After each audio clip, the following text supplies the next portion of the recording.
జై శ్రీరామ్, అందరికీ నమస్కారం. వెల్కమ్ టు న్యూస్ అఖండ. నేను మీ కస్తూరి శ్రీధర్.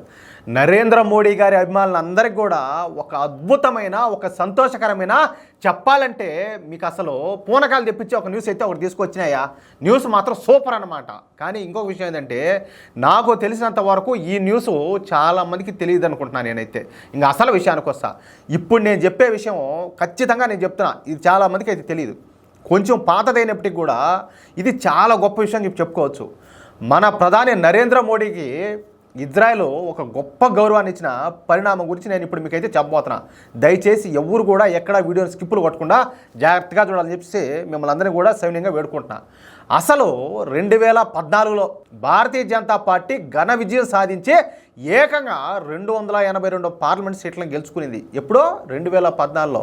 2014లో గెలిచింది. ఇప్పుడు నువ్వు చెప్పేది ఏంది స్వామి అని మీరు అనుకోవచ్చు. దీంట్లోనే విషయం ఉండాలి. ఆ తర్వాత ఏంటంటే, భారతీయ జనతా పార్టీ అధిష్టానం నరేంద్ర మోడీ గారిని ప్రధానమంత్రి అభ్యర్థిగా ఎన్నుకునింది. అర్థమవుతుంది మీక.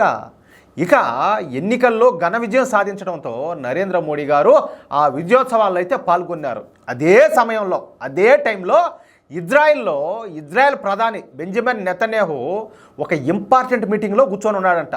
ఆ సమయంలో ఈ బెంజమిన్ నెతన్యాహు పర్సనల్ సెక్రటరీ పరిగెత్తుకుంటా వచ్చి ఆ సమావేశం జరుగుతున్న రూమ్లోకి వచ్చి, భారతదేశంలో జరిగిన ఎన్నికల్లో భారతీయ జనతా పార్టీ ఘన విజయం సాధించింది, నరేంద్ర మోడీ గారు ప్రమాణ స్వీకారం చేయబోతున్నారని చెప్పి ఇజ్రాయెల్ ప్రధాని ఈ బెంజమిన్ నెతన్యాహుకి అయితే తెలియజేశాడు. చూసారా?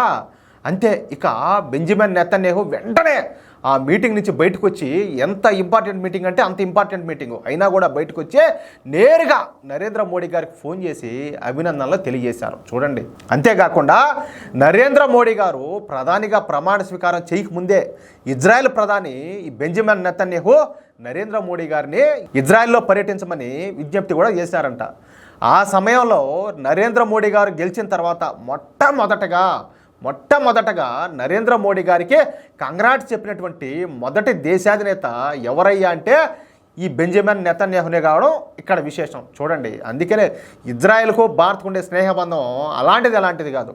ఇక అప్పటి నుంచి నరేంద్ర మోడీ గారికి ఇజ్రాయెల్ ప్రధాని బెంజమిన్ నెతన్యాహుల మధ్య స్నేహం అయితే చిగురిచ్చింది. ఇక ఇజ్రాయెల్ ప్రధాని బెంజమిన్ నెతన్యాహు ఆయన విజ్ఞప్తి మేరకు మన దేశ ప్రధాని అయినటువంటి నరేంద్ర మోడీ గారు 2017లో ఇజ్రాయెల్లో పర్యటించారన్నమాట. ఈ విధంగా ఒక భారతదేశ ప్రధాని ఇజ్రాయెల్లో పర్యటించడం చరిత్రలో అదే మొదటిసారి. దీంతో ఇజ్రాయెల్ ప్రభుత్వం ఏంటంటే, భారత ప్రధాని నరేంద్ర మోడీ గారు తమ దేశానికి వస్తున్న సందర్భంగా ఒక కీలకమైన, ఒక అద్భుతమైన నిర్ణయం ఒకటి తీసుకుంది. ఇంతకు అది ఏందయ్యా అంటే క్రిసాంతిమన్ ఫ్లవర్. ఈ క్రిసాంతిమన్ ఫ్లవరు అత్యంత అరుదుగా పెరిగే పూలు అనమాట. ఈ పూలు కేవలం ఇజ్రాయెల్లో మాత్రమే పెరుగుతాయంట.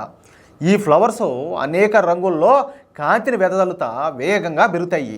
ఈ ఫ్లవర్స్కు ఇజ్రాయెల్లో మంచి డిమాండ్ ఉన్నది. అయితే నరేంద్ర మోడీ గారు ఇజ్రాయెల్లో పర్యటిస్తున్న సందర్భంగా ఇజ్రాయెల్ ప్రభుత్వం తమ దేశంలో పెరిగే ఈ క్రిసాంతిమన్ ఫ్లవర్కు మోడీ ఫ్లవర్స్ అని చెప్పేసి నామకరణం చేశారు. చూడండి ఎంత అద్భుతమైన విషయం అన్నా.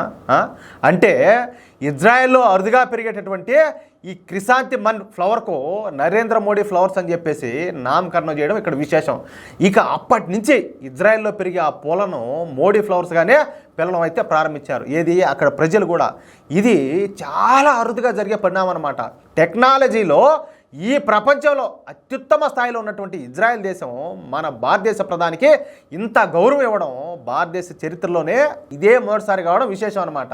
నిజానికి ఈ సంఘటన జరిగింది 2017లో అయినప్పటికీ కూడా ఈ విషయం చాలా మందికి తెలియని కారణంగా ఇప్పుడు ఈ వీడియోని మళ్ళా చేస్తున్నా.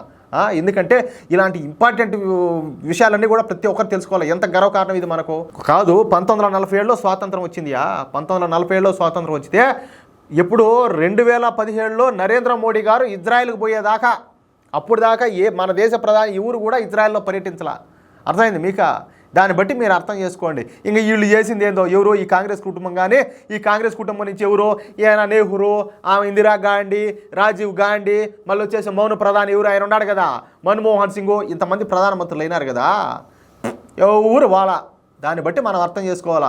వీళ్ళు నిజమైన దేశభక్తులా కాదా, వీళ్ళు ఇంతకు దేశాని కోసం పనిచేసేవాళ్ళ, వాళ్ళ కుటుంబాని కోసం పనిచేసేవాళ్ళ అనేది దీన్ని బట్టి మనం అర్థం చేసుకోవచ్చు. అది మ్యాటర్. కానీ నరేంద్ర మోడీ గారు అనుక్షణం ఈ దేశం కోసం పనిచేస్తున్నాడు, ఈ దేశ అభివృద్ధి కోసం పనిచేస్తున్నాడు, ఈ దేశాన్ని రక్షణ రంగ పరంగా ఎంతో అభివృద్ధి చేస్తూ ఉన్నాడు. ఆయన దేశాన్ని ప్రపంచంలో విశ్వగురుగా నిలబెట్టేదానికి అనుక్షణం ఆయన తప్పిస్తూనే ఉన్నాడు.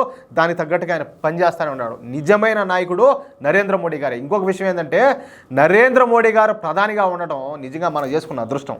వాస్తవంగా చెప్పాలంటే మనం ఛత్రపతి శివాజీ పాలన చూడాల, కానీ నరేంద్ర మోడీ గారి పాలన చూస్తున్నాం. చాలా మంది పనికిమాలిన వాళ్ళకు ఆయన విలువ తెలియక ఏదంటే అది మాట్లాడుతూ ఉంటారు నోటికి వచ్చినట్టు. కానీ ప్రపంచమే ఆయనకు దాసోహం అంటుంది, ప్రపంచమే ఆయన బాస్ అని పిలుస్తుంది.